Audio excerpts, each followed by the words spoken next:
प्रश्न एक, अंग्रेजी भाषा भारतीय प्रशासन के सरकारी भाषा कब बनी? उत्तर, सन 1835 ईस्वी में। प्रश्न दो, शिक्षा के प्रसार हेतु भारतीय विश्वविद्यालय अधिनियम कब पारित हुआ? उत्तर, सन 1904 ईस्वी में। प्रश्न तीन, नोबेल पुरस्कार क्या होता है? उत्तर, यह एक अंतर्राष्ट्रीय स्तर का पुरस्कार है जो विश्व के उच्च कोटि के साहित्यकारों, वैज्ञानिकों, अर्थशास्त्रियों, समाजसेवकों को दिया जाता है। प्रश्न चार, इंडियन काउंसिल एक्ट कब पास किया गया? उत्तर, सन 1892 ईस्वी में। प्रश्न पाँच, भारत में पहली रेल बोरीवली से थाने के बीच कब चली? उत्तर, सन 1853 ईस्वी में।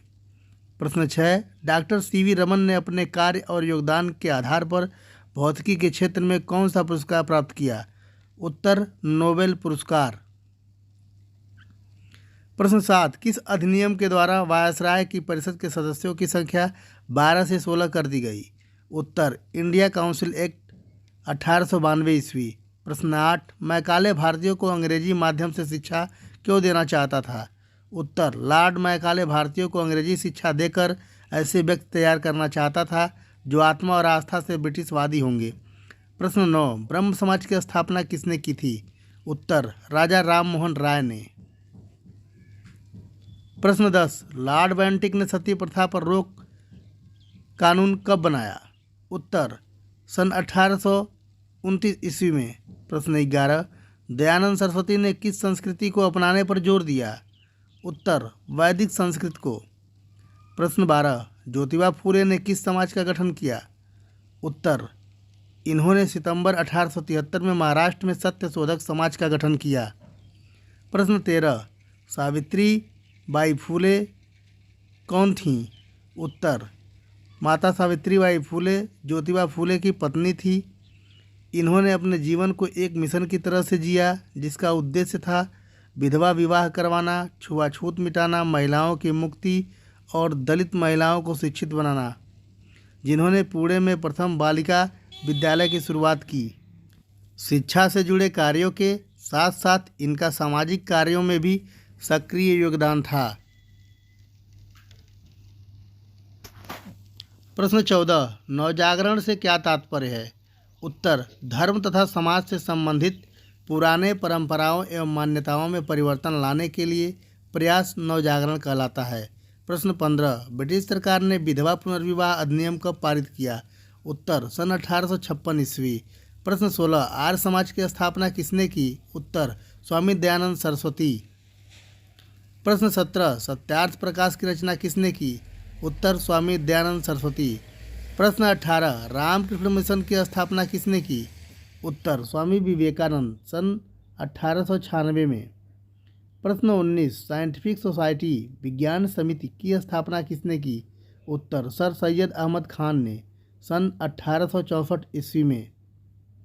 प्रश्न 20, थियोसॉफिकल सोसाइटी की स्थापना किसने की? उत्तर, श्रीमती एनी बेसेंट ने, सन 1882 में, चेन्नई मद्रास में। प्रश्न 21, होम रूल आंदोलन क्या था? उत्तर, ब्रिटिश साम्राज्य के अधीन रहते हुए संवैधानिक तरीके से स्वशासन प्राप्ति के लिए चलाया जाने वाला आंदोलन। प्रश्न 22, आधिपत्य का क्या अर्थ है? उत्तर, किसी के द्वारा किया जाने वाला शासन। प्रश्न 23, कांग्रेस का प्रथम अधिवेशन कब हुआ था? उत्तर, 1885 ईस्वी में। प्रश्न 24, वंदे मातरम गीत के रचयिता कौन है? उत्तर, बंकिम चंद्र चटर्जी। प्रश्न 25, भारतीय राष्ट्रीय कांग्रेस की स्थापना में अग्रणी भूमिका किस अधिकारी की रही? उत्तर, श्री एलन ऑक्टेवियन ह्यूम। इसको शॉर्ट में A.O. ह्यूम कहते हैं। प्रश्न 26, स्वराज्य हमारा जन्मसिद्ध अधिकार है, इसे हम लेकर रहेंगे, किसका कथन है? उत्तर, बाल गंगाधर तिलक। प्रश्न 27, भारतीय मुस्लिम लीग की स्थापना किस सन में हुई? उत्तर, सन 1906 ईस्वी में।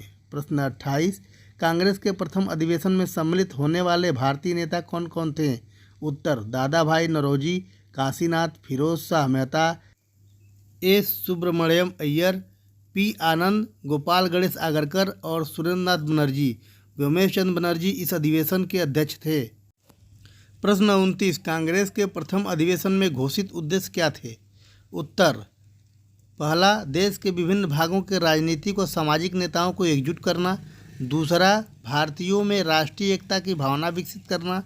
तीसरा, राजनीतिक और सार्वजनिक प्रश्नों पर अपने विचारों को अभिव्यक्त करना। ये तीनों कांग्रेस के प्रथम अधिवेशन में घोषित हुए उद्देश्य थे। प्रश्न 30, कांग्रेस की दो विचारधाराएं, नरम दल और गरम दल से आप क्या समझते हैं? उत्तर, कांग्रेस के वे नेता जो शांतिपूर्ण तथा वैज्ञानिक ढंग से देश की आवश्यकताओं को पूरा कराना चाहते थे, वह नरम दल।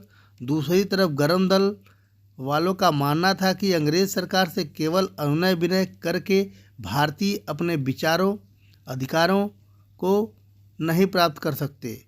उनकी मान्यता थी कि वे उग्र विरोध के बिना हमारी मांगें पूरी नहीं करेंगे।